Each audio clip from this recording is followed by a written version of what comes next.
Time now for the big screen on this Friday morning. We take a look at the movies coming to theaters and streaming platforms this weekend. Candace McMillan, the movie guru of Seattle Refined, joins us this morning. Candace, let's start with Forbidden Fruit. I'm actually excited for this one.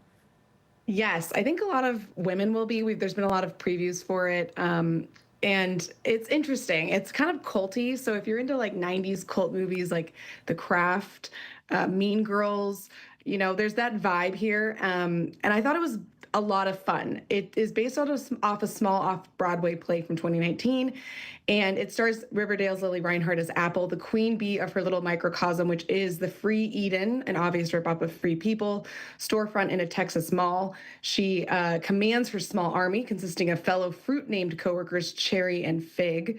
Lola Tung, who we know from The Summer I Turned Pretty, stars as Pumpkin, the new girl swept up into their little clique. Again, The Craft is a big inspiration. They kind of represent for a season, not a cardinal direction like in The Craft, but a season, and they go through these witchy ceremonies that is not really about magic, and it's more about, I think, having control over each other. You know, the new girl Pumpkin has some ulterior motives. There's a big finale that's kind of bloody and fuses gore and satire in, I thought, a spectacular effect.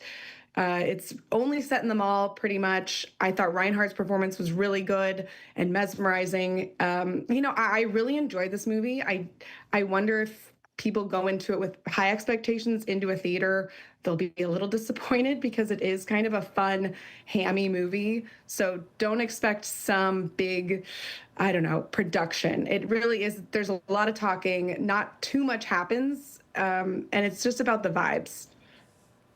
I'd watch it. Mean Girls is my favorite movie, and I'm a big fan of most of those actresses, so I'm gonna say I'm probably gonna skip that one. Not really my jam. Steve, nothing for you there? No, I don't think so. But maybe the next one will be. They Will Kill You. What's that one about? Yeah, this one screams Steve. I'm just kidding. Jeez.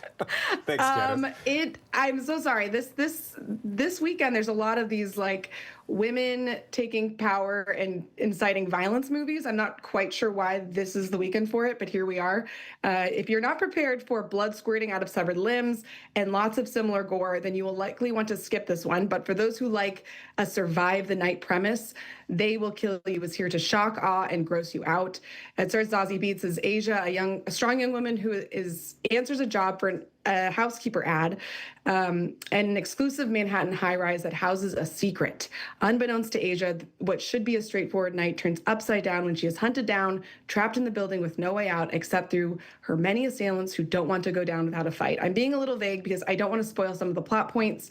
There's a lot of physical action violence, which is a form of fun for some viewers, but the other excitement is understanding why she's doing it and why she's there.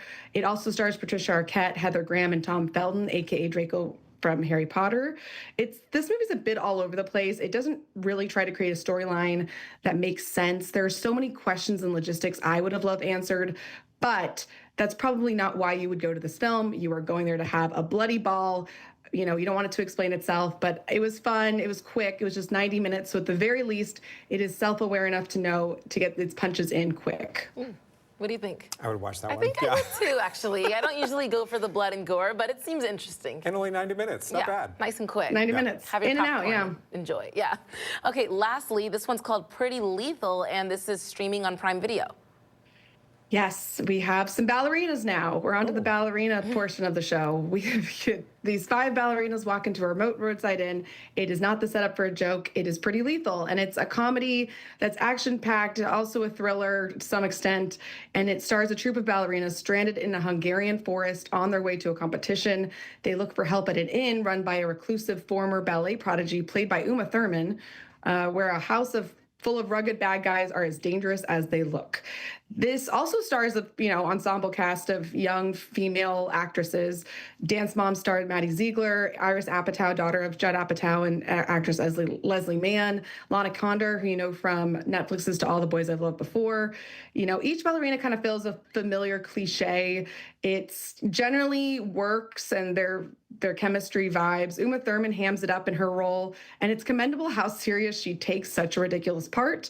But even now, I can't quite tell you what the point of this entire exercise was. except to appease fans who like films like John Wick. The film doesn't take itself too seriously. It creates some exciting bits of action and moments of suspense.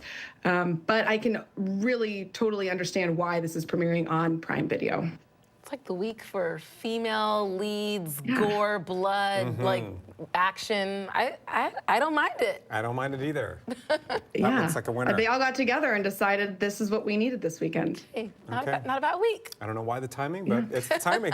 Thank you, Candace. Have Thank a good you. weekend. Have a good Thanks, one. guys. Have a good one. See you next week. Okay, so number 2. Number 2, I think. I would watch that one. I think I'm gonna try to see all 3. Oh, wow. Maybe not all in one weekend. Yeah. Okay.